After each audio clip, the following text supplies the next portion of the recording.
Here, let me move this line chart over here to show you the end result. As we add new records here, we'll say 8/2/ no, just 8.2. This will be check 103. And we're going to take out 1,500. Okay, so we want this chart to automatically update to tell us our checkbook account balance in a line chart. So let's go over here. It's really going to involve doing a couple steps. We'll make a formula here. We'll make a chart. We'll make a chart. Then we have to make dynamic ranges with a formula. Save them as a defined name and insert those into the chart. So let's do it. First thing is we have date, check number or deposit, description, amount in, amount out, and our balance. So we want a formula here that we can copy all the way down to our bottom of our template, however big it is. Now, the idea here is we're always going to take the one cell above the balance and either subtract the amount out or add the amount in. Well, we don't have to do individual formulas. We can do that all in one formula. Equals the one above plus the amount 2 cells to my left, the amount in minus this. And the reason why we can do that is there's always going to be, if there's something here, there's going to be a 0 there. And if there's something here, there's going to be nothing there. Okay? Now that formula works all the way down, but really it's kind of annoying and it will mess up the chart if we keep this. So we need to do something dynamic. Use an if function to turn on and off the calculating ability. Now we have to pick something that will turn it on and off. And the way we do that is we say, hey, we're always entering a date. So whenever this is blank, then I want to show a blank here. Otherwise, if something's showing, then please use the formula. So we'll click here and hit F2. And I'm simply going to click right here and say if this cell reference right over here, this is a relative cell reference. If that is, this is the logical test, true or false. If that is equal to double quote is blank, comma. Now we have our logical test, true or false. The value if true, well, if it is blank, what do we want? The value if true is double quote. Now in essence, that's the turning on and off of the calculating. But really what we're doing is the value if true, what we're dumping into the cell is a blank, comma. Otherwise, we want to use our formula. Close parentheses, Control Enter. Now I'm going to double click and send it down because there's something below. It works just fine. All right, so there's a problem with this because you can see this is showing right here. I'm going to come right here and hit F2. You can see that the relative cell reference is this many over and this up. So actually, when we want to edit this formula, this needs to be 1, 2, 3, 4, 5, 6 cell references to my left. So I'm just going to click and drag it down. Now that'll work. Control Enter. Double click and send it down because there's formulas below. It repopulates all of those cells. All right, now the next thing is we need to create dynamic ranges and create a defined name. Then we'll create our chart and put those defined names into the chart. First, for our ranges, both of these ranges, we need the balance column and the date column. We are going to need to know how tall the range is. Well, we can simply use the count function. Count counts numbers. So I'm going to say this whole column right here. And this could be however big you want. Right now, it's just going to see 3 numbers, so it counts 3. So both of the ranges in the chart should be, for date, it should be 3 tall, and for all the numbers, it should be 3 tall. These numbers will be plotted on the vertical axis, and that will determine the line. And these will be on the horizontal axis. They will be the categories. Next, we need to create a formula for dynamic range. Offset is a great function. You could also use index. I have notes up here, actually on this sheet right here. So if you want to use index instead, watch that video right there. But here's the deal. Index is only if you have huge data sets. If you just have a checkbook, then go ahead and use offset. And offset is great because it will define a dynamic range. You just need to give it 5 arguments. Really, it's just, hey, where does your range start? If you want to move away from the starting range, for us, for example, that's going to be our starting range. If you want to move away, how many rows, how many columns, and then please tell me how tall and how wide your range is. So reference, we're always going to start right there. And I'm going to hit the F4 key because we're going to put this up into the name manager.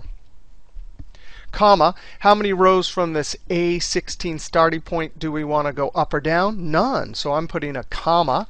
Do we need to move to the left or the right from that starting position? No way. So I'm putting a comma. Now the height, that's just this. F4. And by the way, this 3 will work for both ranges. So that's it, the 3. And this will change as we add new numbers down here. That count will change, 4, 5, etc. Finally, the width. Notice the square brackets. The square brackets always mean that the argument is optional. By default, it assumes that it's one column wide. So I'm going to leave it out and just put close parentheses. That little simple formula right there, I'm going to copy it first because I'm going to use it over here again. Now, 2 ways we can check to see if this is doing what we think it's going to do. One is you can hit the F9 and see, sure enough, it got those numbers there. I'm going to Control Z. To enter this formula into the cell, I'm going to Control Shift Enter. Now, I could just come down here and put just to test it 8.1. And then I'm going to put just to test it. Notice the 4 updated from our count. Now I'm going to come here and hit the F9. Sure enough, it updated. Escape, because I don't want to hard code those in. Now I'm going to delete this. That was just a test. Now I want to do our next formula. Control V. Now this is the exact same formula. Guess what? All I need to do is move this cell reference. So I'm going to do that same trick we just did a second ago. I'm going to go and move it over there. And now this one is going to define this range because the offset is still going to go 3 down, but it's going to start from where? From there. Control Shift Enter. Okay, now both of these formulas need to go into what's called a define name. So I'm going to click here, highlight it, Control C, escape. I'm going to use the keyboard shortcut Control F3. That opens up the name manager. And how do you like that? I still have these in there, so I'm going to quickly delete these. These are the ones I was using on the other sheet. And now we want to say new. Now this is for the balance column, so I'm going to put balance, and I'm going to put underscore. When you do this, if you're following along, the underscore will be on this sheet. This one, you go ahead and just put balance. I'm going to come down here. I'm going to hit the delete key. Then I'm going to Control V. That's our formula. Now, I'm going to click OK. And now we can test it here, just like we tested it down in the cells. But now, if we click on this collapse button, it'll show us the dancing ants, which a range usually does when you're putting in a formula. Sure enough, it got it right. I'm going to click Close, and I'm going to come over here and scoop this out. I'm going to highlight it, Control C, escape, Control F3, new, date. I'm going to put an underscore. If you're trying it on this sheet, then you don't use an underscore. Highlight, delete, Control V, click OK, test it. It's working. Uncollapse it. Click Close. Now we're ready to create our chart. Now, the tricky thing about dynamic charts is that you have to create your chart first and then insert those defined names. So I'm going to create the chart. I'm going to highlight the date, just these, and the label on the top, because that'll be the series name. I'm going to hold the Control key to highlight areas not next to each other. Highlight it. I go up to Insert, Charts, Line. I'm going to pick the first one. I'm going to point to the edge here. When I see that diagonal black arrow, I'm going to hold Shift and click and drag in just to make it a little bit smaller.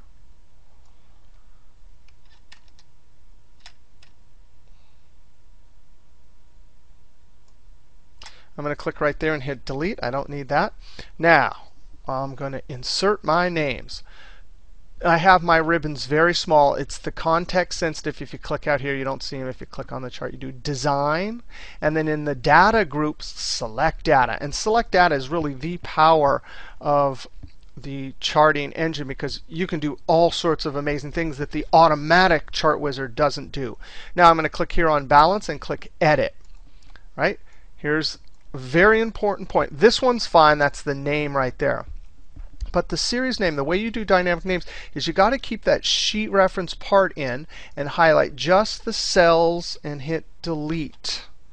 Now we want to put our word balance there. You could either type it out or hit F3.